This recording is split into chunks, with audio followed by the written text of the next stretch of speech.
श्रीदत्त सेठ भी सज्जनोत्तम हैं, अतः उन्होंने वर्तमान में राज्य करने वाला राजा काष्टांगार से आज्ञा लेकर ही गंधर्वदत्ता के विवाह की घोषणा की। व्रत पालन करने वाले मनुष्य भी सज्जन ही रहते हैं। वे भी राजा के साथ विरोध भाव रखेंगे तो उनका व्रताचार या सदाचारमय जीवन यापन करना असंभव हो जाता है। अगला श्लोक देखते हैं हम लोग 43 नंबर का। विवाह के लोभ से राजाओं का आगमन। वीणा मंडप मासेदुस्तावता धरणी भुज स्त्रीरागेणात्राके नाम जगत्याम न प्रतिरा। अन्वयार्थ, उस समय घोषणा को सुनते ही राजा लोग वीणा मंडप में आ पहुँचे। अत्र नीति, इस संसार में कौन पुरुष स्त्री के प्रेम से नहीं ठगाए गए हैं, अर्थात स्त्री का प्रेम सबको अपने अधीन कर लेता है। सरलार्थ, श्रीदत्त सेठ की घोषणा के पश्चात अनेक राजा लोग राजकुमारी गंधर्वदत्ता से विवाह के लोभ में वीणा वादन हेतु बनाए गए मंडप में आने लगे, क्योंकि इस संसार में स्त्री विषयक मोह या प्रेम सभी पुरुषों को अपने अधीन कर लेता है। सरल सी बात है। ठीक है, अगला श्लोक देखते हैं 44 नंबर का। वीणा वादन में राजाओं की पराजय। कन्यायाः परिवाद्यना पराजेशत पार्थिवा अपुष्कला हि विद्या स्याद्वज्ञैकफला क्वचित्। अन्वयार्थ, राजा कन्या की परिवादिनी नाम की वीणा बजाने पर हार गए, अर्थात उससे बढ़कर कोई वीणा न बजा सका। वो दूसरी वीणा बजा रहे थे और उस कन्या की, गंधर्वदत्ता की परिवादिनी नाम की वीणा थी, उसके बजने पर सभी राजा उससे हार गए थे। अत्र नीति, निश्चय से अपूर्ण विद्या कहीं पर तिरस्कार कराने वाली ही होती है, अर्थात तिरस्कार के सिवाय उसका दूसरा कोई फल नहीं होता। वीणा में ये तो एक्सपर्ट थी, इसने तो सीखी हुई थी, और वो लोग सिर्फ कन्या के राग में उसको जीतने के लिए या उससे विवाह करने के लिए आए हुए थे। उनको तो अपूर्ण विद्या थी, तो वो विद्या जो है उनका अपमान ही कराने वाली होती है। सरला, राजकुमारी गंधर्वदत्ता के साथ परिवादिनी नामक वीणा वादन में सभी राजा पराजित हो गए, क्योंकि अपूर्ण विद्या कहीं ना कहीं अपमान का फल देने वाली ही हो जाती है। विशेषार्थ, राजकुमारी गंधर्वदत्ता परिवादिनी नामक वीणा बजाने में विशेष प्रवीण थी। इस कारण गंधर्वदत्ता जैसा वीणा वादन कोई भी राजा नहीं कर सका, अतः सभी पराजित होकर चले गए। इसलिए गंधर्वदत्ता को कोई भी राजा प्राप्त न कर सका, सभी हार रहे थे। वो कंडीशन ही, उसको प्राप्त करने की कंडीशन ही ये थी कि उसको वीणा वादन में हरा सके, मगर किसी ने हराया नहीं। अब अपने हीरो की एंट्री होती है श्लोक नंबर 45 में। जीवनधर कुमार वीणा वादन में विजयी। जीवनधर कुमारस्तु घोषवत्याम जिगायताम अनवद्या हि विद्यास्या लल्लोकल्द्य फलावहा।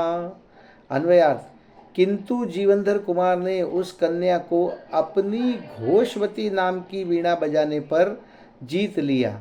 अब वो उस कन्या के पास थी परिवादिनी नामक वीणा, वीणा के भी नाम होते थे उस जमाने में, और जीवनधर कुमार के पास वीणा थी, उसका नाम था घोषवती। तो घोषवती बजाकर उसने गंधर्वदत्ता को जीत लिया। निश्चय से निर्दोष विद्या इस लोक और परलोक में उत्तम फल देने वाली होती है। सरलार्थ, परंतु जीवनधर कुमार ने वीणा वादन में घोषवती वीणा बजाकर सहज ही गंधर्वदत्ता को पराजित कर दिया, क्योंकि पूर्ण तथा निर्दोष विद्या इहलोक और परलोक में उत्तम फलदाता होती है। अगला श्लोक देखते हैं 46 नंबर का। पराजयम, उसका ऊपर देखते हैं क्या लिखा हुआ। राजकुमारी ने हार में ही अपनी जीत समझी। पराजयम जयाजशल्लाघ्यम मत्वा सापि तमासदत अतिंकम कृत्य पुण्यानाम श्रीरविषेण ही गच्छति। अन्वयार्थ, वह कन्या भी हार को जीत से उत्तम समझकर उनके पास आ गई। उसका तो टारगेट ही ये था, उसको तो करना, वो आई ही यहाँ पर इसलिए थी कि उसका विवाह हो जाए, उसको उत्तम वर मिले जो उसको वीणा में हरा सके। तो स्वयं की हार में भी उसने जीत समझकर वो जीवेंद्र कुमार के पास आ गई। अत्र नीति निश्चय से लक्ष्मी पूर्व जन्म में किया है, निश्चय से लक्ष्मी पूर्व जन्म में किया है पुण्य, जिन्होंने ऐसे पुरुषों को ढूंढकर उनके समीप स्वयं चली आती है। ये बता रहे नीतीश का श्लोक है कि आपने यदि पूर्व भव का आपका पुण्य साथ में है तो लक्ष्मी स्वयं आपको ढूंढकर आपके पास में आ जाएगी। सरलार्थ, कुमारी गंधर्व दत्ता ने अपनी पराजय को विजय से भी श्रेष्ठ माना और वह स्वयं जीवेंद्र कुमार के पास चली आई। वास्तव में देखा जाए तो स्त्री, पुत्र, धन, संपत्ति, रूप, वैभव अर्थात लक्ष्मी पुण्यवान पुरुषों को स्वयं खोजती हुई उनके पास चली आती है। अगला श्लोक देखते हैं 47 नंबर का। गंधर्व दत्ता का जीवेंद्र कुमार के गले में वरमाला डालना। आमुमोचाथ मोचूरो सज्य जीव कवक्षिसी कुर्वन्तु तप इत्येवं सर्वेभ्यो ब्रुवतीव सा। अन्वयार्थ, इसके अनंतर केले के समान जंघा वाली उस गंधर्व दत्ता ने तुम लोग ऐसा तप करो कि मुझे पा सको, इस प्रकार सबके लिए कहती हुई जीवेंद्र कुमार के वक्ष स्थल में वरमाला डाल दी। क्या बता रहे हैं सरलार, देखते हैं हम तो। तदनंतर केले के स्कंद के समान सुंदर और पुष्ट जंघा वाली सौंदर्य संपन्न राजकुमारी गंधर्व दत्ता ने अन्य सभी राजाओं को ऐसा कहते हुए कि मुझे पाने के लिए जीवेंद्र कुमार की तरह तप करना चाहिए, उन राजाओं की उपेक्षा कर जीवेंद्र कुमार के गले में वरमाला डाल दी। उनका विवाह हो गया। एक सेकंड, कितने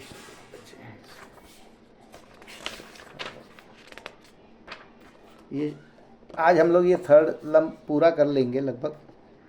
काष्टांगार का अन्य राजाओं को भड़काना। काष्टांगारस्तु तद्वीक्ष क्षितिपासन्य मुक्षयत् अन्याभ्युदया खिन्नत्वं तद्धि दौर्जन्य लक्षणम। अन्वयार्थ, यह देखकर काष्टांगार ने राजाओं को लड़ने के लिए भड़काया। अत्र नीति, निश्चय से दूसरे की उन्नति में जलना ही दुर्जन पुरुषों का लक्षण है। दुर्जन पुरुषों का लक्षण भी बता दिया कि दूसरे की उन्नति से वे जलते हैं। सरलार्थ, राजा काष्टांगार को राजकुमारी गंधर्व दत्ता का जीवेंद्र कुमार को प्राप्त होना अच्छा नहीं लगा। उसने सब राजाओं को भड़का दिया, उत्तेजित कर दिया, क्योंकि दूसरे के उत्कर्ष में जलना या खेद खिन्न होना ही दुर्जनों का लक्षण है। अपने स्टोरी का विलन ही काष्टांगार है, तो उसका तो लक्षण ही है कि वो दूसरों की उत्कर्ष में जलेगा। दुष्ट काष्टांगार के दुर्विचार। श्लोक नंबर 49। क्रिय विक्रिय यो यगर्य कुप्यानां वैश्य सूनुकः कथम लभेत स्त्रीरत्नम शशस्तं वस्तु ही भूभुजाम।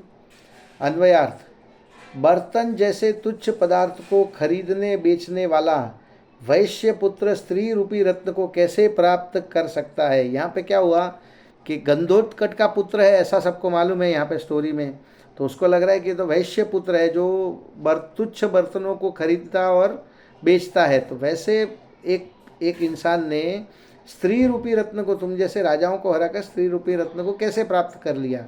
अत्र नीति, निश्चय से उत्तम पदार्थ राजाओं के लिए होता है। तुम राजाओं की उपस्थित होते हुए रहते हुए यह स्त्री रत्न इसको नहीं मिलना चाहिए।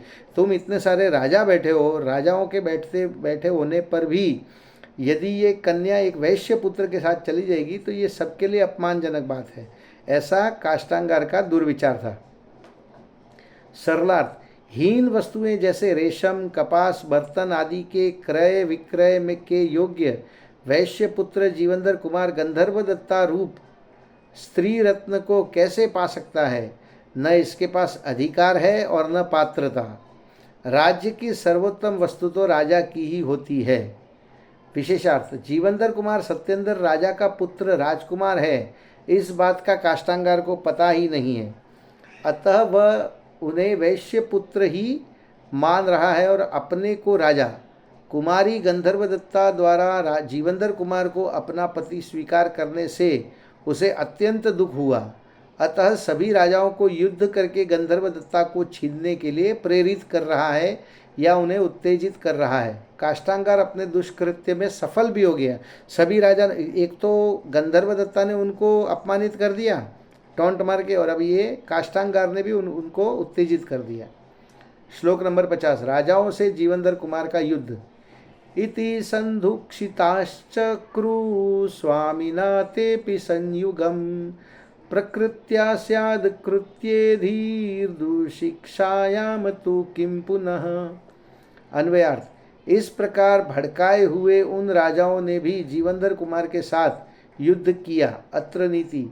स्वभाव से बुद्धि खोटे कार्य में प्रवृत्त हो जाती है। खोटी शिक्षा मिलने पर तो फिर कहना ही क्या। स्वभाव ही ऐसा होता है मनुष्य का कि वो खोटे कार्य में सहज प्रवृत्त होती है। अब यहाँ पे तो काष्ठांगार ने शिक्षा दे दी, उनको उत्तेजित कर दिया, उनको प्रोत्साहित किया लड़ने के लिए, तो वो सहज ही लड़ने के लिए चले गए। सरलार्थ। राजा काष्ठांगार के वचनों से उत्तेजित होकर सभी राजाओं ने मिलकर जीवंधर कुमार से युद्ध करना प्रारंभ कर दिया। मनुष्य की बुद्धि खोटे कार्यों में स्वभाव से ही प्रवृत्त होती है, और यदि खोटी शिक्षा भी मिल जाए तो फिर उसका कहना ही क्या। मतलब वो आग में घी डालने वाली बात हो गई यहाँ पर। विशेषार्थ। अपने को राजकन्या न मिलने से और जीवंधर कुमार को सहज ही पत्नी रूप में राजकुमारी मिलने से अन्य राजा पहले से ही क्रोधित थे और जीवंधर कुमार को अपना शत्रु मान रहे थे। इस पर राजा काष्ठांगार के कटु वचनों ने उनकी क्रोध रूपी अग्नि में घी डालने का ही काम किया। अतः सभी राजाओं ने मिलकर जीवंधर कुमार से युद्ध करना प्रारंभ कर दिया। यद्यपि सप्त व्यसन और हिंसादि पापों की पढ़ाई के लिए कहीं कोई विद्यालय नहीं खुले हैं, फिर भी व्यसनों और पापों में सभी निपुण हो जाते हैं। इस पर भी पाप के प्रेरक मिल जाए तो फिर पूछना ही क्या। देखिए, सप्त व्यसन आदि के कहीं कोई विद्यालय नहीं खुले, फिर भी जीव सहज इन सब चीज़ों को सीख जाता है।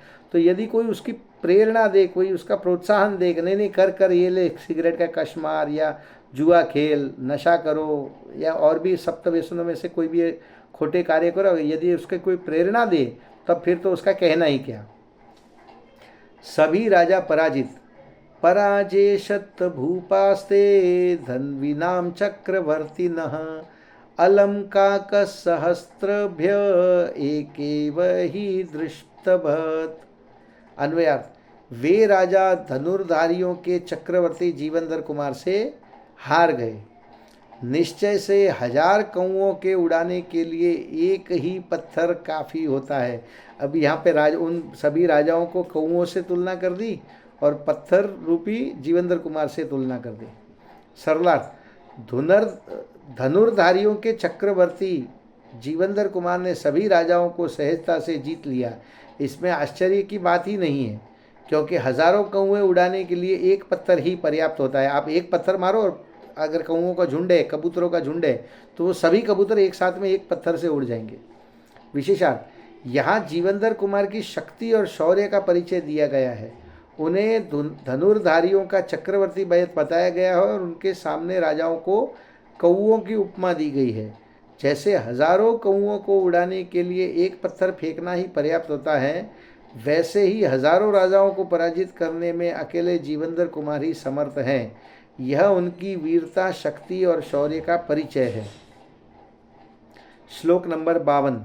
2 श्लोक है, पढ़ लेते हैं हम लोग। थोड़ा सा टाइम हो गया, लेकिन आज पढ़ के ये वाला तीसरा लंब पूर्ण कर देंगे और कल से चौथा लंब शुरू करेंगे। सज्जनों का संतुष्ट हो जाना। स्थाने कन्या मनः शक्ति मित्युच्च सज्जना मुदा सुधा सुतः सुधोप्तिरपि लोके किम बुधतम। अन्वयार्थ। सज्जन पुरुषों ने हर्ष से कन्या का मन योग्य पुरुष में आसक्त हुआ ऐसा कहा। लोक में अमृत की उत्पत्ति चंद्रमा से ही होती है, इसमें क्या आश्चर्य है। देखिए, लोगों को भी क्या लगा कि सभी राजाओं को अकेले जीवनधर कुमार ने हरा दिया तो लोगों को लगा कि कन्या का मन योग्य पुरुष के साथ आसक्त हुआ है। सरलार्थ, कन्या का मन योग्य पुरुष पर ही आसक्त हुआ है, ऐसा सज्जन पुरुषों ने अत्यंत हर्ष के साथ कहा, क्योंकि संसार में चंद्रमा से अमृत की उत्पत्ति होती है, इसमें कुछ आश्चर्य नहीं है। विशेषार्थ, लौकिक व्यवहार में ऐसा कहा जाता है कि चंद्रमा से अमृत की उत्पत्ति होना स्वाभाविक है, इसमें कुछ आश्चर्य की बात नहीं। वैसे ही योग्य पुरुष पर कन्या का मन आसक्त होना भी स्वाभाविक है, इसमें भी कुछ आश्चर्य नहीं। उत्तम कार्य होता हुआ देखकर सज्जनों का प्रसन्न होना सहज है। राजकुमारी गंधर्वदत्ता ने जीवनधर कुमार को पति रूप में स्वीकार कर लिया है, यह देखकर सभी सज्जन पुरुष प्रशंसा कर रहे हैं। जीवनधर कुमार का पहला विवाह यहाँ पर संपन्न हुआ। ये अगले श्लोक में है, 53 नंबर के पढ़ते हैं हम लोग। जीवनधर कुमार का गंधर्वदत्ता से विवाह। अथ गंधर्वदत्तां तां श्रीदत्तेनाग्निसाक्षिकं दत्तां स जीवकस्वामी पर्येष्ट यथाविधि। अन्वयार्थ, इसके बाद उन जीवनधर स्वामी ने अग्नि की साक्षी पूर्वक श्रीदत्त सेठ द्वारा दी हुई उस गंधर्वदत्ता को विधि पूर्वक ब्याहा।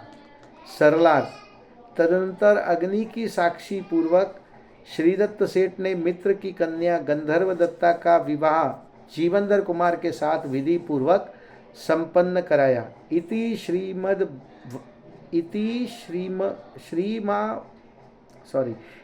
श्रीम वादीब सिंह सूरी विरचिते छत्र चूड़ामणौ गंधर्वदत्ता लंभो नाम तृतीयो लंभ। ये यहाँ पे तीसरा लंब पूर्ण हुआ। कल से हम चौथे लंब को आगे पढ़ेंगे। अभी जिनवाणी स्तुति। हे जिनवाणी भारती तो हे जपूं दिन रैन, जो तेरी शरणाग्रहे सो पावे सुख चैन।